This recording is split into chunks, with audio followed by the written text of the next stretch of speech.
ಕಾಯಿ ಸ್ಟಾರ್ಟ್ ಆದಾಗಿಂದ ಹಾರ್ವೆಸ್ಟಿಂಗ್ವರೆಗೂ 6 ತಿಂಗಳ ಮೇಂಟೈನ್ ಮಾಡ್ಬೋದು.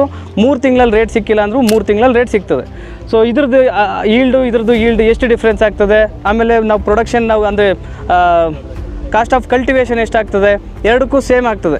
ಇದರಲ್ಲಿ ಲೇಬರ್ ಜಾಸ್ತಿ ಇಂಟೆನ್ಸಿಟಿ ಇರ್ತದೆ, ಇದರಲ್ಲಿ ಕಡಿಮೆ ಇರ್ತದೆ, ಅಷ್ಟೇ ಡಿಫ್ರೆನ್ಸು. ಬಟ್ ಈಲ್ಡಲ್ಲಿ ಅನ್ನೋದು ನೋಡಿದ್ರೆ ಒಳ್ಳೆ ರೈತ ಮಾಡಿದ್ದಾನೆ, ಚೆನ್ನಾಗಿ ನಾರ್ಮಲ್ ಕಂಡೀಷನಲ್ಲಿ ಟೆಂಪ್ರೇಚರ್ ಜಾಸ್ತಿ ಇತ್ತು ಅಂದರೂ ಒಂದು 25ರಿಂದ 30 ಟನ್ ಬೆಳೆಯುವಂಥ ಕೆಪಾಸಿಟಿ ಇರ್ತದೆ. ಇಲ್ಲ ತುಂಬ ದೊಡ್ಡ ರೈತ, ನಾನು ಭಾಳ ಚೆನ್ನಾಗಿ ಮಾಡಿದ್ದೀನಿ ಅಂದರೆ ಒಂದು 40 ಟನ್ವರೆಗೂ ತೆಗಿಬೋದು ಈಲ್ಡು. ಸೊ ಇದರಲ್ಲಿ ಏನಾಗುತ್ತೆ ಡಿಫ್ರೆನ್ಸು ಅಂದರೆ, ಸೊ ಮಿನಿಮಮ್ ನಾವು 1 ಎಕರೆಗೆ ಇದು ಡಬಲ್ ರೋ ಗಿಡ ಸಿಸ್ಟಮ್ ಇರುತ್ತೆ, ಡಬಲ್ ಪ್ಲ್ಯಾಂಟಿಂಗ್ ಆಗ್ತದೆ. 8 ಅಡಿ 10 ಅಡಿ ಒಳ್ಳೆ ಸ್ಟೇಕಿಂಗ್ ಮಾಡಬೇಕಾಗ್ತದೆ.